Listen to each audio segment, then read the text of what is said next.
Hello guys, welcome back to our channel. நான் தான் உங்கள் பேரு. நாம இன்னைக்கு இதில் பார்க்க போகிறது இப்போ தந்தி ஒன்றில் தமிழ் டப்பிங்கோட அவைலபிளாக இருக்கிற பட்டாபிராமன் படம் எப்படி இருக்குது அப்படிங்கிறத அந்த இதில் பார்க்க போகிறோம். ஸோ இந்த படம் 2019 மலையாளமில் எடுக்கப்பட்ட பட்டாபிராமன் படத்தை தான் இப்போ அஃபிஷியலாக தமிழ் டப் பண்ணி இப்போ சேனலில் ஸ்ட்ரீம் பண்ணியிருக்காங்க.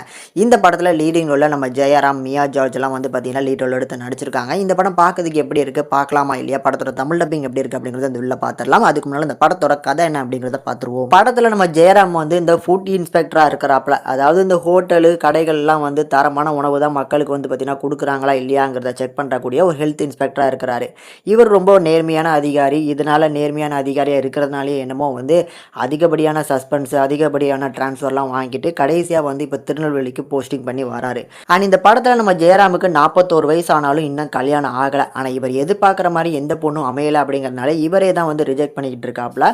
இப்போ ட்ரான்ஸ்ஃபர் ஆகி வந்திருக்க ஊரில் தங்கியிருக்க வீட்டு பக்கத்தில் தான் நம்ம மியா ஜார்ஜ் இருக்காங்க. இவங்க ஒரு டிவி ஷோவில் ஒரு ஆங்கராக இருக்கிறாங்க. இவங்க ஒரு கட்டத்தில் வந்து நம்ம ஜெயராம் கிட்ட ப்ரப்போஸ் பண்ணாலுமே ஜெயராம் வந்து வேணாம், நான் எதிர்பார்க்குற குவாலிட்டிக்கு நீங்கள் அப்படியே ஆப்போசிட்டாக இருக்கிறீங்க, நீங்கள் போடுற மேக்கப்பு, நீங்கள் சாப்பிட்ற வந்து இந்த ஜங்க் ஃபுட்ஸ் இதெல்லாமே எனக்கு சுத்தமாக பிடிக்காது அப்படின்னு சொல்லி ரிஜெக்ட் பண்ணிடுறாங்க நம்ம மியா ஜார்ஜை. ஒரு கட்டத்தில் நம்ம ஜெயராம் எதிர்பார்க்குற எல்லா குவாலிட்டிலையுமே ஒரு பொண்ணு கிடச்சிருது. அந்த பொண்ணை கல்யாணம் பண்ணி வீட்டுக்கும் கூட்டு வந்துடுறாப்புல. இப்போ வந்து மியா ஜார்ஜ் வந்து நம்மளை ஏற்கனவே ரிஜெக்ட் பண்ணாங்க அப்படிங்கிறதுனால இவங்களுக்கு ஒய்ஃபாக வர அந்த பொண்ணை வந்து தன்னை மாதிரியே மாற்றணும் அப்படிங்கிறதுக்காக, அதாவது மேக்கப் போடுறது, ஜங்க் ஃபுட் சாப்பிட்றது, இது எல்லாமே அவருக்கு பிடிக்காதனால அவங்களே இதெல்லாம் எப்படி பண்ண வைக்கலாம் அப்படின்னு சொல்லி அவங்க வேலை பார்க்குற ஆஃபீஸ்லேயே வேலையை போட்டு கொஞ்சம் கொஞ்சமாக அவங்களையும் மாற்றுறாங்க. ஒரு கட்டத்தில் அப்போ இவங்க தான் மெயின் வில்லனாக நினச்சிட்டு இருப்பீங்க. இல்லை, மெயின் வில்லன் அப்படிங்கிற ஒரு பெரிய ஒரு ஃபுட் ப்ராடக்ட்டை பண்ணிகிட்டு இருக்கவர். அவர் அந்த ஃபுட் ப்ராடக்ட்டில் நிறைய கெமிக்கல்ஸ் காம்பனன்ட்ஸ்லாம் ஆட் பண்ணி அவங்க மக்களுக்கு சேவ் பண்ணிட்டு இருக்கிறதுனால அது ஒரு கட்டத்தில் நம்ம ஜெயராமுக்கு தெரிய வரப்போ அவர் வந்து இந்த குடும்பத்தை என்ன மாதிரி பண்ணுறாரு, கூடுதலாக மியா ஜார்ஜ் அவங்க கூட சேர்ந்துக்கிட்டு என்னென்ன விஷயங்களை பண்ணுறாங்க, கடைசியாக இப்படி நேர்மையாக வாழ்ந்துட்டு இருந்த ஜெயராமோட வாழ்க்கை எப்படிலாம் மாறி போகுது அப்படிங்கிறத அந்த படத்தோட மொத்த கதையினே சொல்லலாம். இந்த படம் பார்க்கறதுக்கு இப்போ எப்படி இருக்குது அப்படின்னா, இவங்க எடுத்திருக்க அந்த கோர் சப்ஜெக்டாக இருக்கிற அந்த ஃபுட் இன்ஸ்பெக்டர், அதுக்கான காட்சி அமைப்புகள், அதுக்கான வர சீன்ஸ் எல்லாமே ஒரு நல்ல என்டர்டெய்னிங்கை கொடுத்துருந்தாலும் படத்தோட மெயின் வில்லனை இவங்க எப்படி கனெக்ட் பண்ணலாம் அப்படின்னு யோசிச்சு ஏதோ தானமாக உள்ளுக்குள்ள கனெக்ட் பண்ண மாதிரி தான் இருக்குது இந்த படத்தோட அந்த villain portions. And toward the end அந்த வில்லன் வந்து பண்ணுற தப்பெல்லாம் மக்களுக்கு சுட்டி காட்டணும் அப்படிங்கிறதுக்காக கிளைமேக்ஸில் வந்து காமிச்சிருப்பாங்களா, அந்த விஷயங்களுமே ரொம்ப டிராகிங்காக தான் இருக்குது.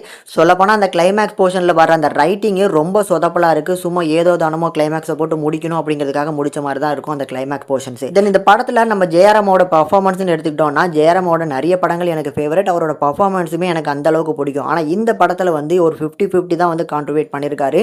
இன்னும் கொஞ்சம் இந்த கேரக்டருக்கு நல்ல ஒரு பர்ஃபார்மன்ஸ் அவுட்புட்டாக கொடுத்துருக்கலாம் அப்படிங்கிறது என்னோட பர்சனல் ஒப்பீனியன். அதை தாண்டி இந்த படத்தில் நிறைய கேரக்டர்ஸை எடுத்திருந்தாலும் அந்த எல்லா கேரக்டர்ஸுமே கரெக்டாக யூஸ் பண்ணிக்கல. அந்த கேரக்டர்ஸை வந்து பார்த்தீங்கன்னா கரெக்டான ரைட்டிங்குமே இல்லை அப்படின்னு தான் நான் சொல்லுவேன். உதாரணத்துக்கு படத்தோட மெயின் வில்லனாக வர அந்த கேரக்டருமே வந்து ஸ்ட்ராங்கான ஒரு ரைட்டிங்கில் ஒரு ஸ்ட்ராங்கான ஒரு வில்லனா அப்படிங்கிற மாதிரி ஒரு ஆன் ஸ்க்ரீனில் நமக்கு டெலிவரி ஆகல.